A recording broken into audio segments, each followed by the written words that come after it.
Hi, and welcome to my final design project for this semester, which is focused on redesigning the BYU Testing Center experience with a special emphasis on employee training structure. I have been a supervisor for the last 3 semesters, and as so it is my duty to train new hires every semester. And I want to make sure that I'm giving them the best experience possible as I highlight their strengths and help them perform new skills. The reasons I want to redesign testing center training is that, one, they're too long and boring. The readings take too long, which leads to barely any interaction between the supervisor and the new employee. And because skills aren't taught properly, it's easy for cracks in the system to become crevices because of bad training. I gathered my empathy data by reaching out to fellow testing center employees, ranging from new hires this semester to supervisors who have been working here for a long time. I sent them out a text asking them what are things that bug you about new hires, as well as the training process. As you can see here, I gathered a lot of empathy data, with the pink sticky notes being my own thoughts and the yellow ones being the thoughts of my fellow employees.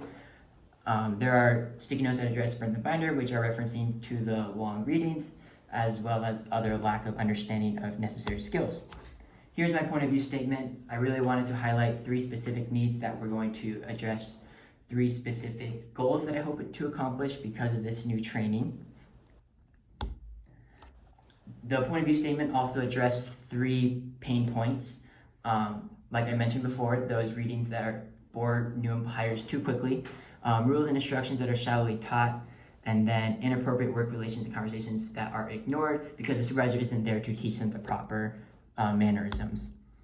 Here are the 3 purposes of my point of view statement.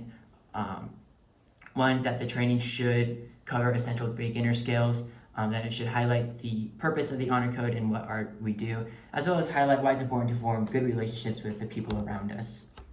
Here is my ideating process. I took a page from my journal and divided into 4 sections and labeled them rational, delightful, darling, and moonshot. And then from there, I selected ones I felt like were cohesive and could fit the structure of an experience map. As such, I wanted to match my prototype with an experience map because I really wanted to have a clear anticipation stage, participation stage, as well as reflection stage.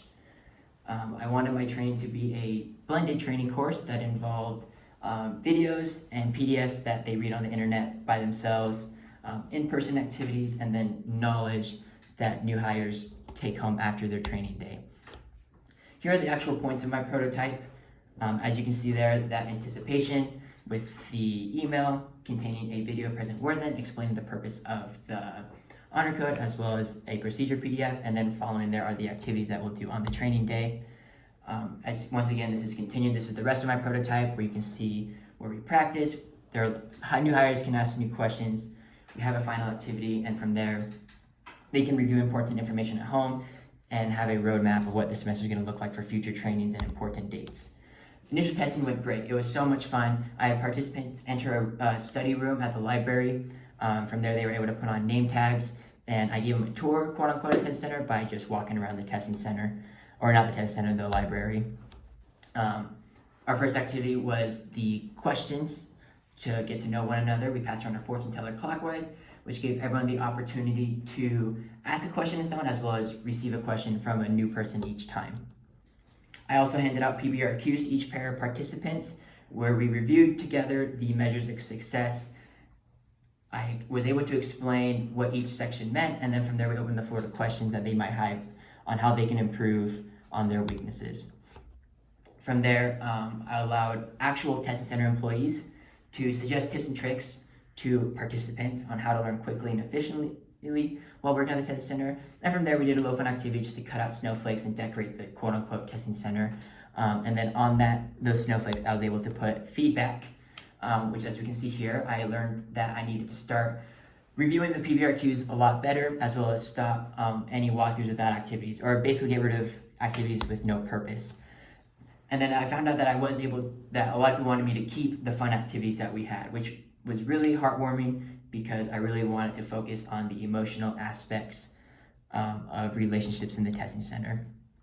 Honestly, this project was so much fun. I had a great time being an experienced designer by myself and seeing the fruits of my labors. And then as well as that excitement of possible improvements that I can make on my initial testing in the future. Thank you so much for your time, and have a good semester.